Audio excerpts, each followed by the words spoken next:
Tengok.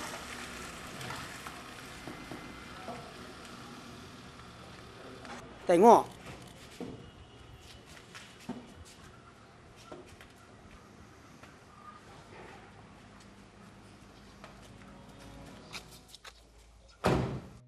Tengok. Kendra ki MLA na kari hai birage. Police na kan na thiri hai. Maudi.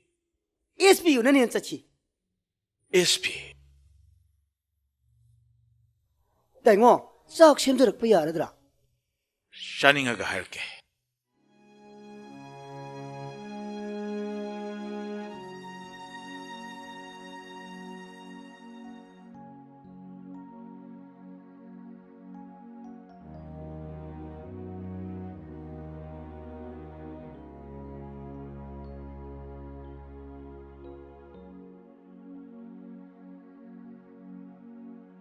Imung sina sak thunga chanarak trisi phana kuira. Hui ga yen ga ai ga dani. Leptana sari ba. Ha, me ba shu wakhan nungai tradi chaba yadi. Wakhal ga chaka mari yam lai nai. Ai di wakhan yam nungai ri. Chak yam chari. Icha tari ni chak yam cha de ya da ba.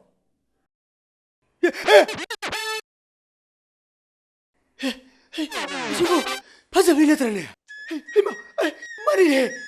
Pajabi. Pajabi. Kaino nang tori mong siya? Haima, nasom si udro. Wakal nungay bagi mawong ni. At iti nang siya yam chara man. Haima. Hay, no ano? Imong siya matayam chari. Chak thunga chari siya. Hui ga yan kaya dani. Nang nungari siya kayo no? Nang di apang banina kaimta kangamoy. Is. Imong sidagi SDO poirei phakre dana. Adu nanin he. Imong siya matasari siya. Masidane aina nasom chinjari base. Hey, machi. Tayo mo tanin nang bo. Haima, kaino? Phakibo ofisara mata hingna halakte. Aduga yum sidagi SDO phakrabanina macha yaugdabi memsa mapamda hanjakrani. Adudagi di taingogi punsi telhanba sanghanba aikhoigi khutta leire kaino. Ha. Good idea.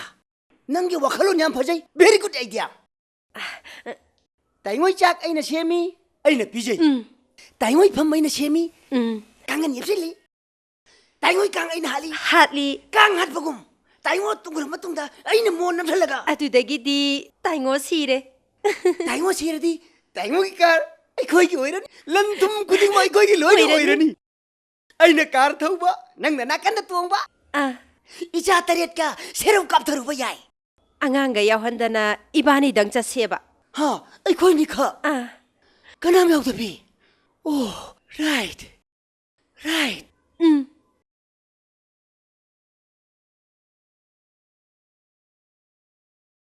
Pajabi, bi. Nangsi fajarin he. Isa tare surabi aina phajadana kayam phajadoinoda. Na sa tare surabi mande. Nangse restaurant ki thak ta phajai. Adudi nangsu yong mali dudi. Ha, aibu yong. I'm immediately now just yong. Mase aigi haising banan. Mapa ahandusu aina slow poisoning tawduna hatkre. Yum ingkhol phajaba aikhoigi oire. Lanthum ikhota tare. Chumi, pasana sak phajali. Chahi angang oheli. Anawba yum palhale. Ha, nang la iro. Karino sibo. Pajabi.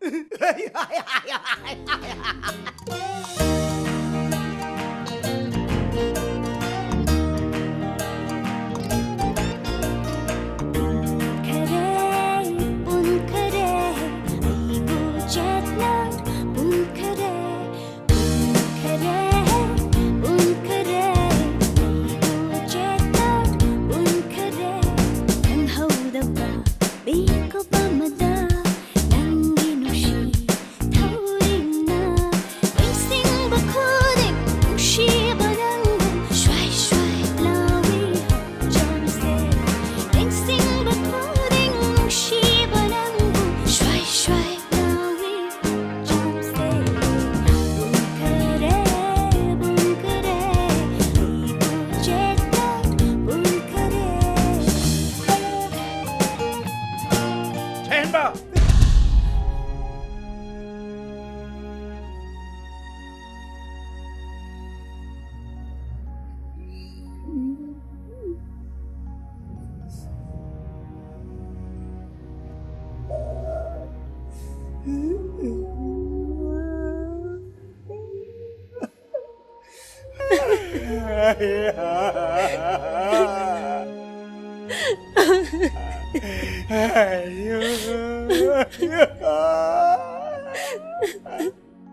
Yamba, obsara pare.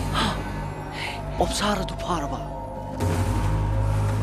Lusingba, karurong minga, lura senga ba?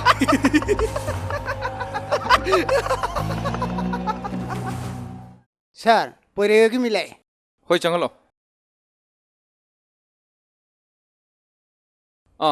Ima changbiro. Phambiyo ima. Somgi ipanupa lembana lusingba police team amana operation chathari. Army yauna pak channa chathaba yabani. Adubu aikhoi tawningde. Poireide hena khudong thiba thokani. Aseng babu oiro, asa babu oiro. Nongmai loina painaramnina phattaba bu tawge khallabdi iman manai. Ibungo, iya nupado, mathanda pokpani. Phatta nungda thoklabadi, imungduna oigadaba phibamse khallubada imadi. Ima, thoine hena luna khanbirunuda. Imagi sanupa lemba, thauna phaba, hai singba, police officer mani. Department asina mangonda thajaba lei. Ima khoisu thajabiyu. Sir, angang khara mangkhibagi paw leibra. Amatta natene ahumnini. Poirei phakhiba kanguduna oigani khali. Boiton ko angang ama yawbra sir. Yaw. Guwahati Manipur da lakpada phakhiba. Mahakki mapane haiba thaujan kauba mana phangnaba thibiyu haiduna report tor.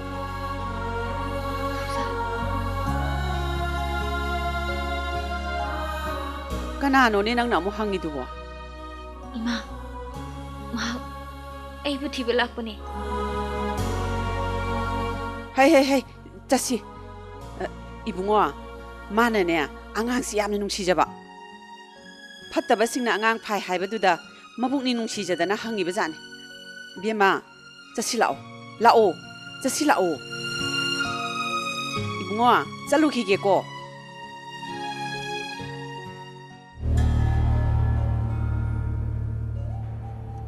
Yamba. Oh, yaurabra. Pore yamba. Game da pusan bayadi. Panganu ne noibo.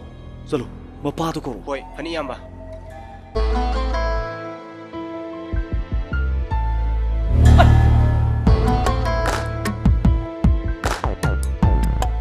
Nang mapa pore dai nang. Mama ni lai si dia. Singba, mi ona na me. Ha. Doctor Sana ni na paruga. Nilagi Sana oile na me. Ilai sana.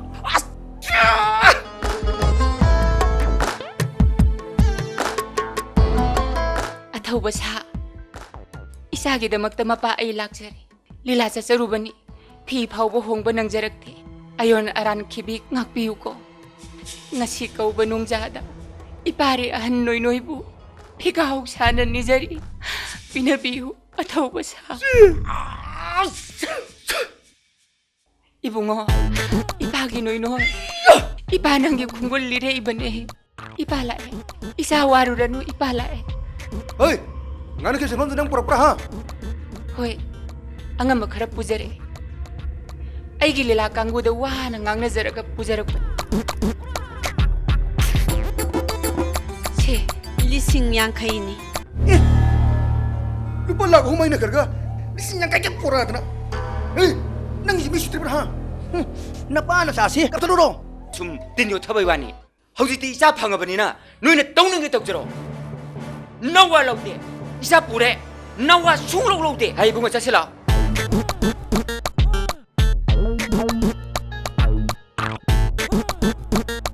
Sri, lising yang kai. Lising yang kai. 시 릴라기 마샤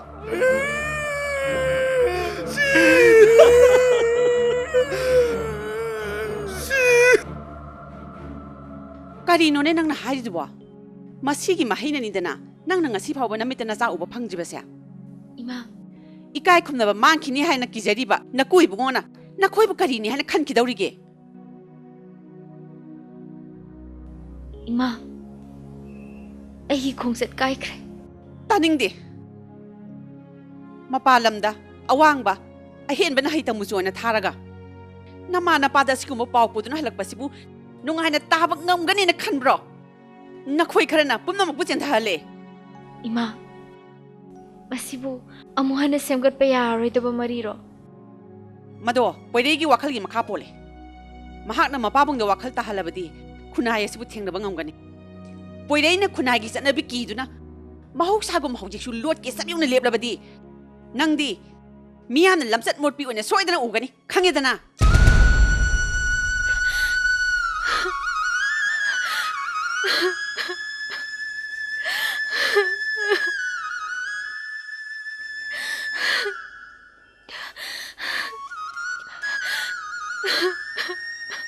Hey, just lao. Lao. Zalo. Lao.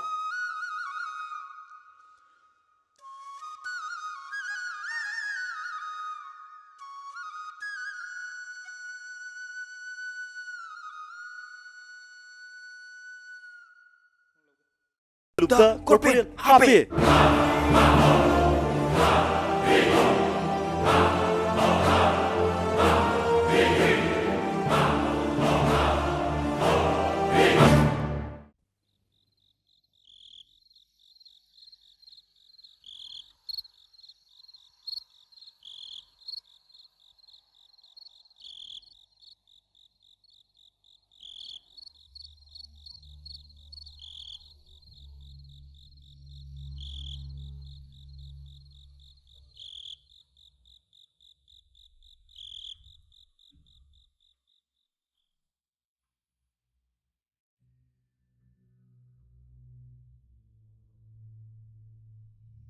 Hello.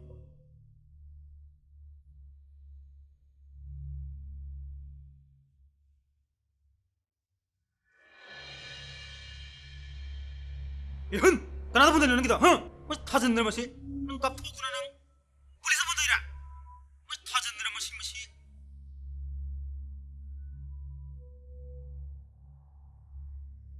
올라오네.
बशु इकुचिना पुनशिन की बना eco इकुचे ना नाकता लापदी नमद्रे दो ना नाकता लापदी नमद्रे दो इमुंग सिगी बुफारनी हारबा नंगी पुंसी नबु याई फरनी खल्लबा अैगी लाइबक से पुदुना इपाम दहन की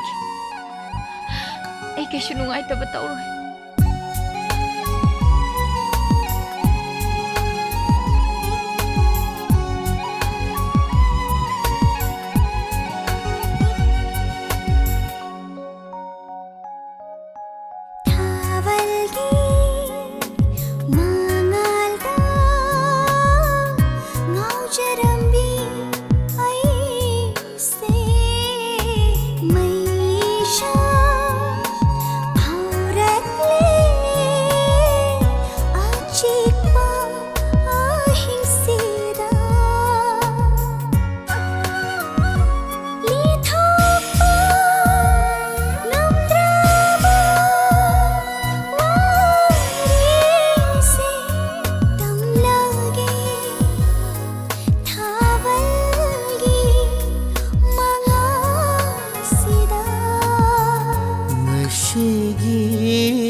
yam nungai kumai yam tori adu yang si tong ni ang tin birak keda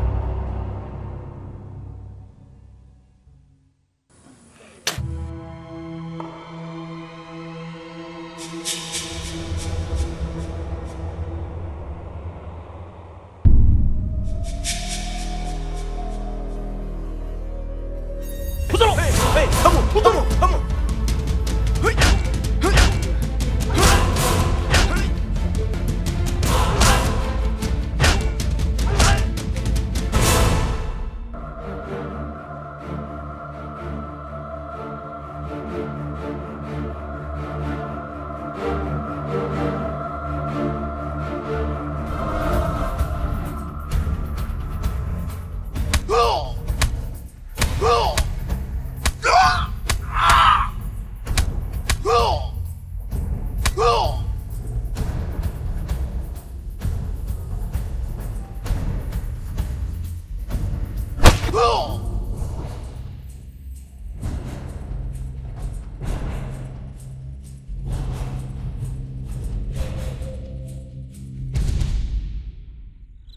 नखोई पांदम करीनो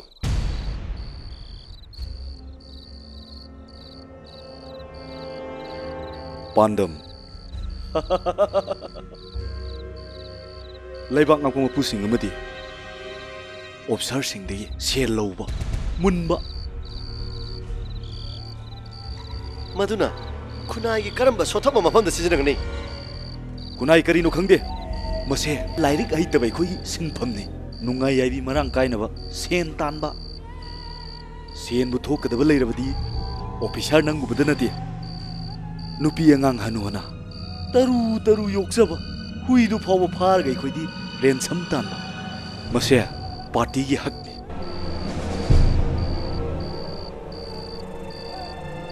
नहोई करी पार्टी नो सेनखाई लुक हाईवे पार्टी से नतना अतई मी एलाइज थमदे नखोई दि टेररिस्ट ने टेररिज्म ना खुनाइबु मनिंग हनुना चलले थोनिंग मिंग थोंजौ मधुदई खोई इकाई बिदे सेल लाक्ट्रबदी हातोकपा मसे पार्टी सिगी सतना कांगलोनी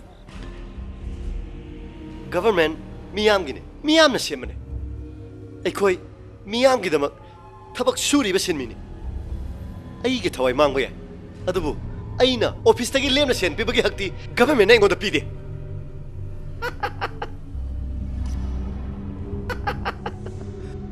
पुंग कुनमरी नंगी मुंगदा मतम थाख्रबनी मसी मनुंगदा सेन यरोक्त्रबा नंग सिजब ताबा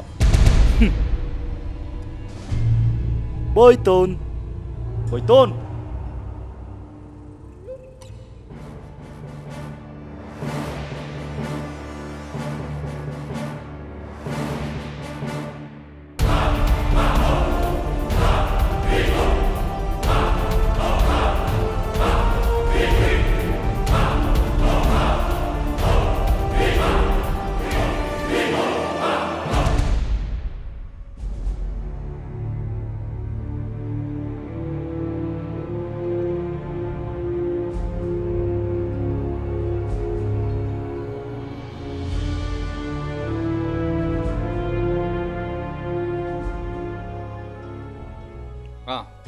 कई पाव ले रहा सर अखोई पाव पिरक मफम योगदोरे ओके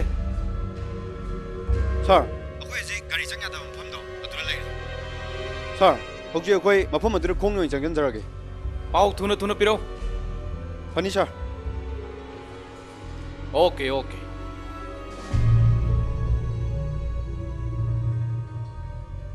अंगांग फादुना ले है मफम गराय दनो तु आदा ले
mi kai thami hayo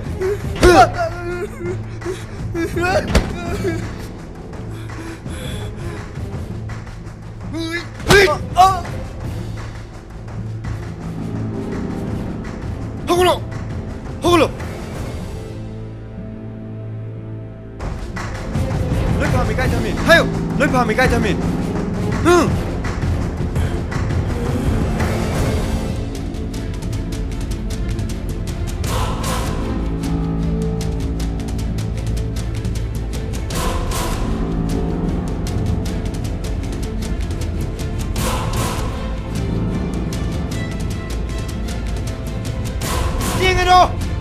Tingano!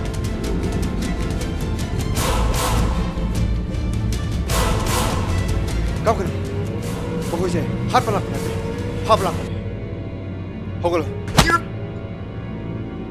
kau kena hei kau kena satu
Sarbu senanaba duty aingonda pire.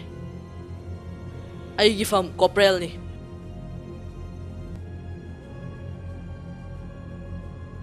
Senfam do yam tana maming tagi oirasu nupi angangi sanaban dan thamlaga orasu thilan biro. Khara pibada yaba yam phaba lupni.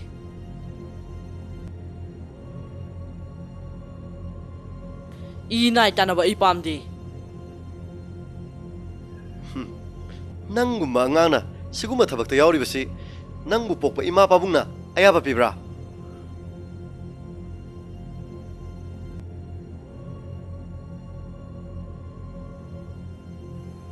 nangi ima pabungdo macha semningdaba macha bu nuksiba khangdaba mama apa oirangani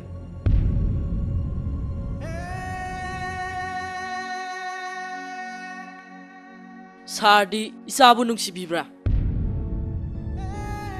Isabu like tamhan bibra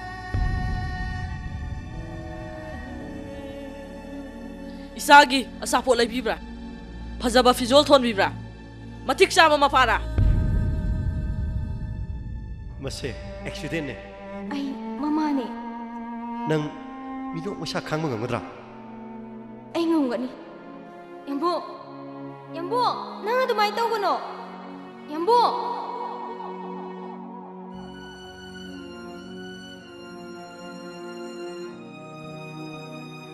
Ayu sabu nuksiba masa khang adubu chanabi ki pallan mangam khidabana isabu chena ko jaba famkide maduki mai ni ngasi ina kapli Tagali Masa nuksibgi damak mittagi pisin thawang ama mapa ama bu aina tagali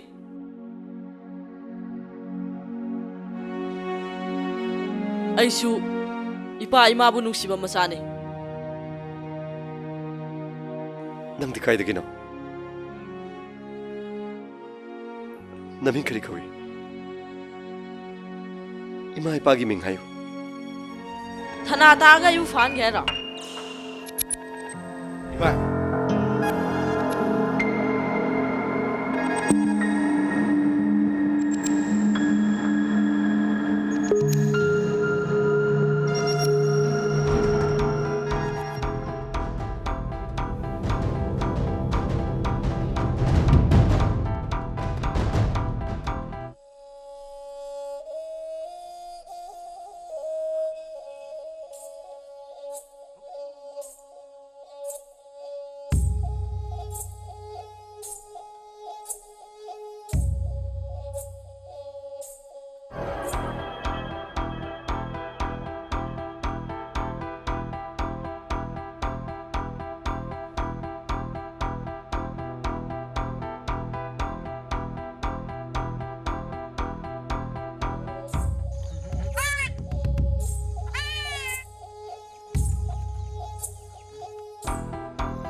Leibak aman leirabadi ihodi leigani miyoiba khudima maraibak nungsigani kunai aseng ihobo imang kharana mangan mangamoi ireibak iramdam kannab honabada imang khar mangan mama thuktai nang mangkhibagi pauna kunai asida sendan melu amok han tholok to boisana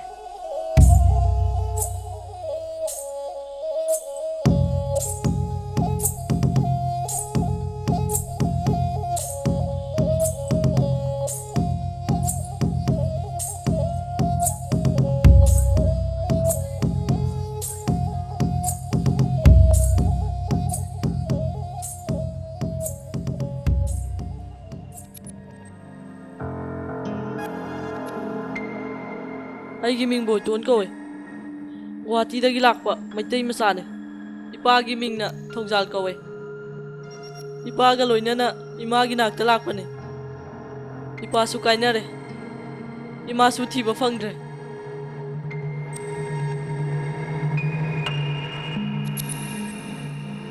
ꯑꯩꯈꯣꯏꯅ ꯄ꯭ꯔꯦꯁꯀꯤ ꯏꯆꯤꯜ ꯏꯅꯥꯎꯁꯤꯡꯒꯤ ꯃꯐꯝꯗ ꯊꯝꯖꯅꯤꯡꯕ ꯋꯥꯐꯝꯗꯤ ꯉꯁꯤ ꯑꯩꯈꯣꯏꯅ ꯕꯣꯏꯇꯣꯟ ꯐꯪꯖꯕꯁꯤ ꯑꯩꯈꯣꯏꯒꯤ officer ASI ꯂꯦꯝꯕꯒꯤ ꯑꯣꯄꯔꯦꯁꯟꯗ ꯐꯪꯖꯕꯅꯤ ꯑꯩꯈꯣꯏꯒꯤ officer ꯑꯩꯈꯣꯏ ꯁꯥꯔꯒꯤ ꯃꯈꯥꯗ ꯇꯧꯈꯤꯕ ꯑꯣꯄꯔꯦꯁꯟꯗ ꯐꯪꯖꯕꯅꯤ ꯑꯗꯣ ꯀꯅꯥꯒꯨꯝꯕ ꯃꯍꯥꯛꯀꯤ ꯃꯔꯤ ꯃꯇꯥ ꯃꯍꯥꯛꯀꯤ ꯃꯃꯥ ꯃꯄꯥꯅ ꯄꯨꯂꯤꯁ ꯗꯤꯄꯥꯔꯠꯃꯦꯟꯇꯗ ꯀ꯭ꯂꯦꯝ ꯇꯧꯔꯗꯕ ꯇꯥꯔꯒꯗꯤ ꯃꯍꯥꯛꯄꯨ ꯌꯣꯛꯅꯕꯒꯤꯗꯃꯛ ꯃꯍꯥꯛꯀꯤ ꯄꯨꯟꯁꯤꯅ ꯃꯐꯝ ꯆꯥꯅ ꯍꯤꯡꯅꯕꯒꯤꯗꯃꯛ ꯑꯩꯈꯣꯏꯅ ꯃꯥꯕꯨ ꯃꯐꯝ ꯆꯥꯅ ꯁꯤꯟꯅꯖꯈ꯭ꯔꯒꯅꯤ ꯍꯥꯏꯕ ꯋꯥꯐꯝꯁꯤ ꯑꯩꯈꯣꯏꯅ ꯄ꯭ꯔꯦꯁꯃꯦꯟꯁꯤꯡꯒꯤ ꯃꯐꯝꯗ ꯄꯨꯂꯤꯁ ꯗꯤꯄꯥꯔꯠꯃꯦꯟꯠꯀꯤ ꯃꯥꯏꯀꯩꯗꯒꯤ ꯊꯝꯖꯔꯤ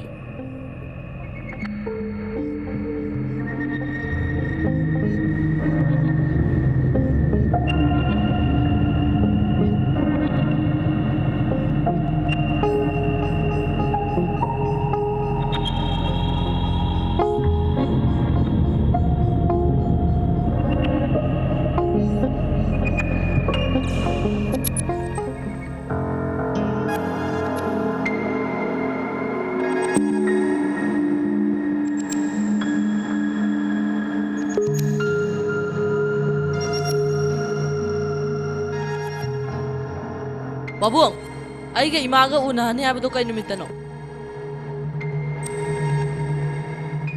ꯑꯩꯈꯣꯏ ꯃꯅꯤꯄꯨꯔꯗ ꯀꯩ ꯅꯨꯃꯤꯠꯇ ꯆꯠꯀꯅꯤ ꯆꯠꯂꯅꯤ ꯑꯩꯅ ꯅꯪꯕꯨ ꯅꯪꯒꯤ ꯏꯃꯥꯒꯤ ꯃꯅꯥꯛꯇ ꯁꯣꯏꯗꯅ ꯄꯨꯒꯅꯤ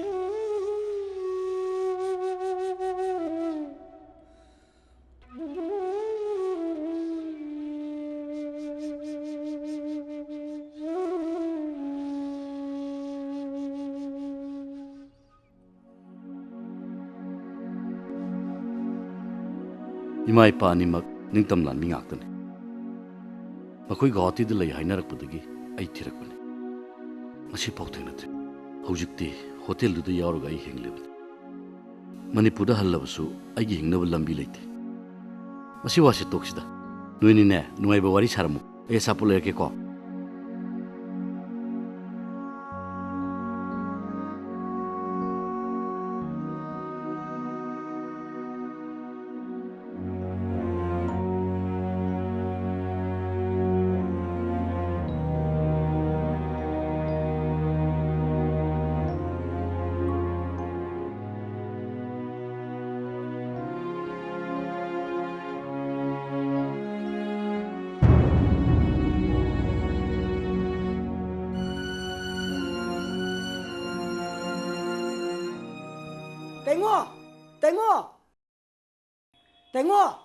Tengo, aikoy puhei pulis na kalle.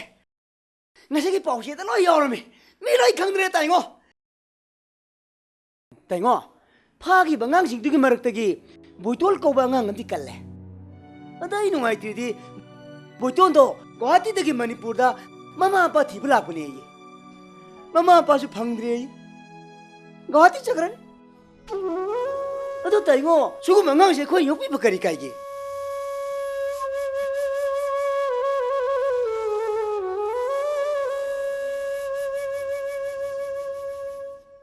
Gang ꯈꯨꯄꯨꯗꯨꯒꯤ ꯃꯤꯑꯣꯏ ꯈꯨꯗꯤꯡꯃꯛ ꯐꯥꯔꯦ ꯃꯥꯏ ꯄꯥꯛꯄ ꯑꯁꯤꯒꯤ ꯀ꯭ꯔꯦꯗꯤꯠꯇꯤ ꯁꯣꯝꯒꯤ ꯏꯁꯦꯟꯅꯨꯄꯥ ꯂꯦꯝꯕꯒꯤꯅꯤ ꯀꯟꯁꯔꯟ ꯃꯤꯅꯤꯁꯇꯔ ꯑꯃꯗꯤ ꯗꯤꯄꯥꯔꯠꯃꯦꯟꯠ ꯑꯁꯤꯅꯁꯨ ꯂꯦꯝꯕꯕꯨ ꯊꯥꯒꯠꯂꯤ ꯊꯦꯡꯛ ꯌꯨ ꯁꯔ ꯁꯥꯔ ꯑꯗꯨꯗꯤ ꯑꯩꯈꯣꯏ ꯑꯃꯨꯛ ꯌꯧꯅꯕ ꯐꯔꯦ okay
Nang Boiton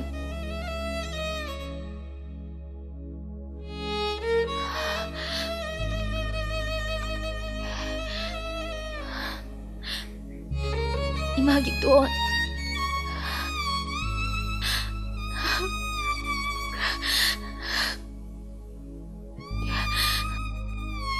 Imagi doon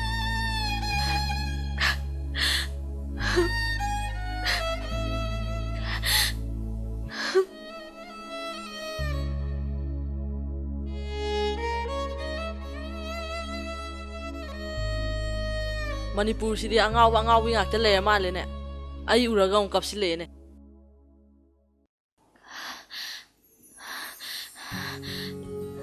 Sir, angang si engon sinabiro. Ma ay angang ni. Kay no isin habiyu sibo. Asing mani mo. Photo se magini. Sir, yang biyo sir. Ma ay angang ni. Engon sinabiyo sir. Ay puzagrage sir. Ma ay angang ni. Hojikti mama paga ꯊꯦꯡꯅꯖꯔꯝꯅꯤꯅ ꯑꯩ ꯃꯉꯣꯟꯗ ꯑꯃꯨꯛ ꯎꯍꯜꯂꯔꯣꯏ ꯒꯣꯇꯤꯗ ꯍꯟꯈ꯭ꯔꯒꯦ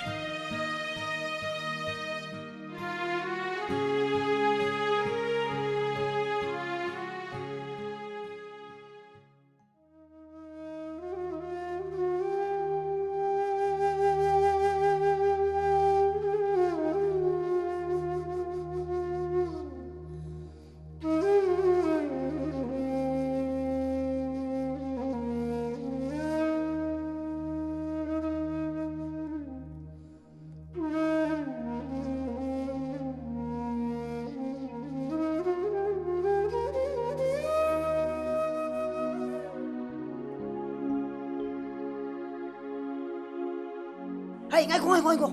Mayuksi. Toy di ni noy bo.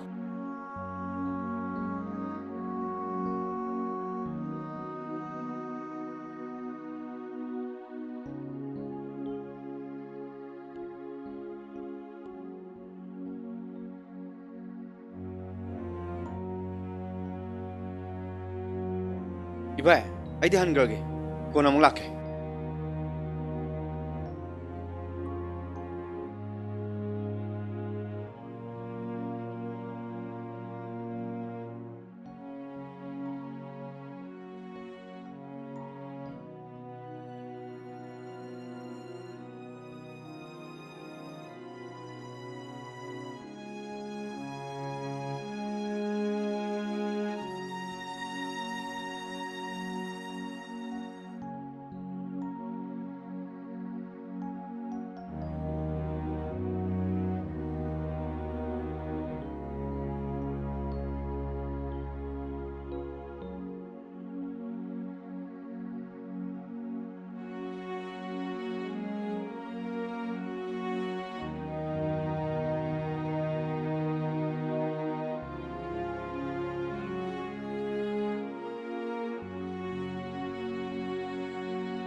Hey, cái đâu đấy? Sana pore. Anh chắc làm nó đi ra. Cha thôi. Hao đi, chẳng gồm nhau đấy, yerum tan nhau đấy. Sao. Cha thôi. Ô, thế cái hấp đâu rồi mi? Mà sắc phải đi vào. Sao.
Boiton Mangkhre nakoina luhongding ida phangkhiba nasa Boiton Kamay kayo si Bo. Nanggo, Boiton ni. Nanggo, ay yang abi. Tuhan, ay yang abi nante. Tuhan, Boiton Mangkhre.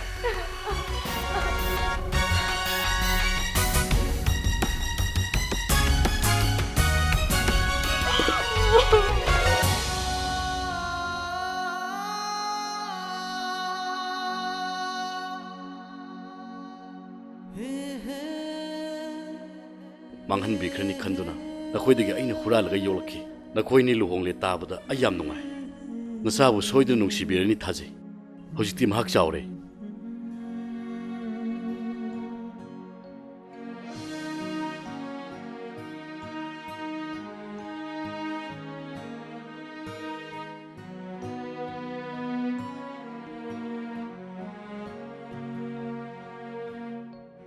maki saktam mahak deba photo sini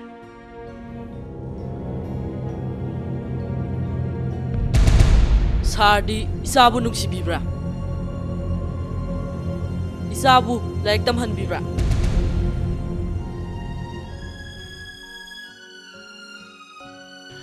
laira baina magi ningba thungan badi ngamdre mama masak tau tattan hairakle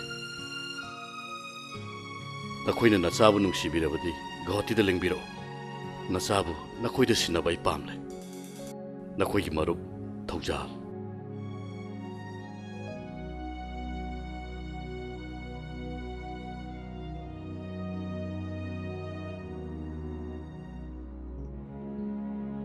Mangkhre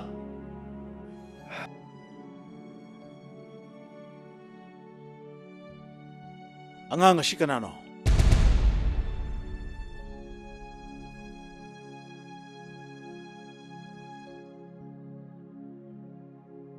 Mapam marang khangdaba angang amabu aigi yumsira pusalakpa yaroi. Pabong Mangkhre na Mara laijidaba imaudu tainaba yaroi ne.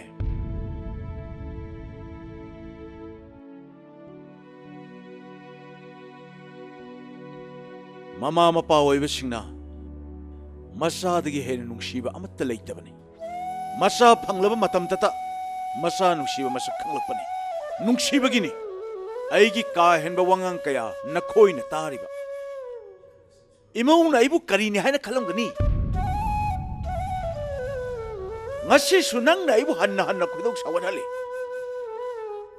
Mapam marang khangdaba angang amabu ama pusalakliba si aibu sitribra poirei. Oh. Aigi punsida achoba soiba ma. Nangi punsiga soibaga misapo angang asiga kari mari lene. Pabong angang asi misapo na trabili kana. Hayo angang asi kanano. Mangkhre, poirei. Taimo, angang tulem dre. Isubo! Isubo! Hey! Nakoy ko na sa luna, hey! Ay, isumang bayaron! Isu kay sakrawa.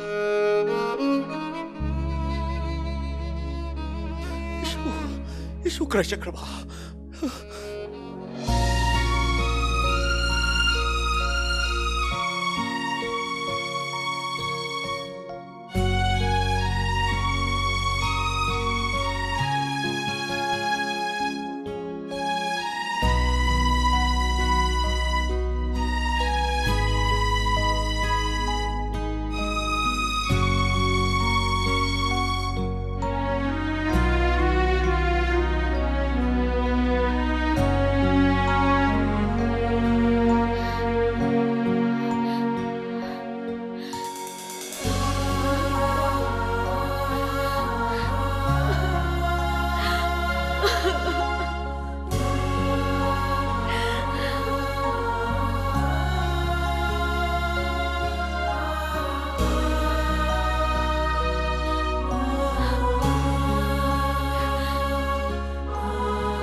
Babong! Ay, nang kay Leroy.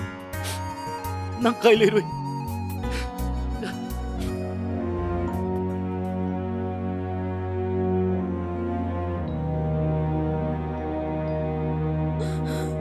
Babong nang kay saloy. Moy lam sidi mi aphabagi aphaba ngakta. Ay yam kire. Babong, chalase. Lao babong chalase.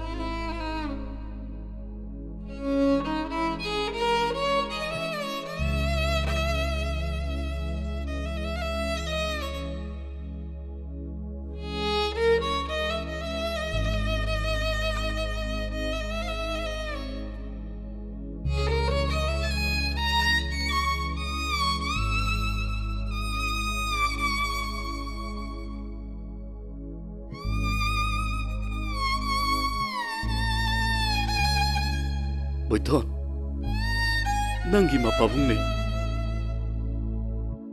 Nangdi ay pabung na tabra. Ay din nang mo yokjabatan ne. Ay thajade. Apo ko apa na masabu untuk pangonggoda.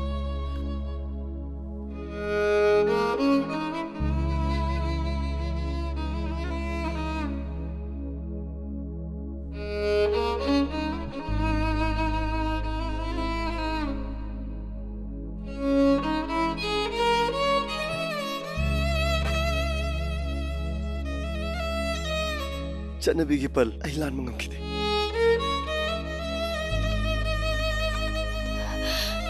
이마기 또온 nangi mingse imana nungshina thonjakhibani imana asi kaplibase minamba nate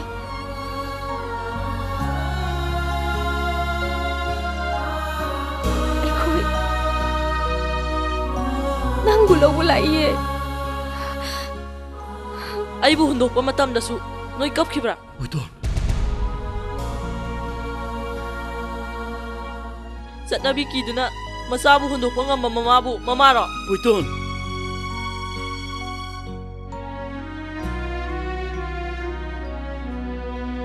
ai ji lamjane lamja oiba masa singibu mama leibra Boiton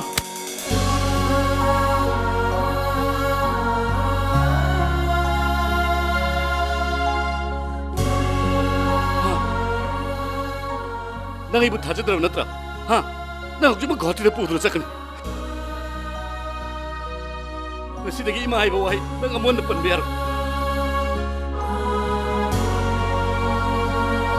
bikla baka adu tane nang pedok de ne ima agi nakte pubiu na nang amon ai biar lo tasi lo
imagi toon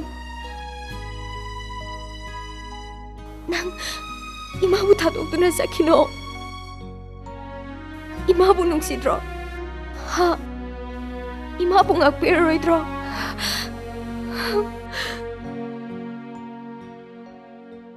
ma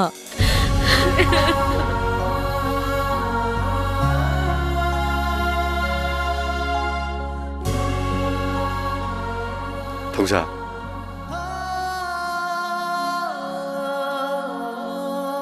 nang chatkhran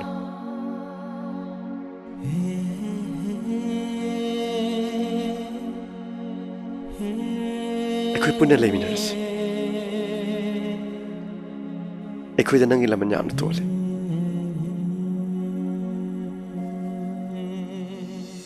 Changdam na pamlay taba tay di tang banang tani war macha kaya nang bukaw ra po thajay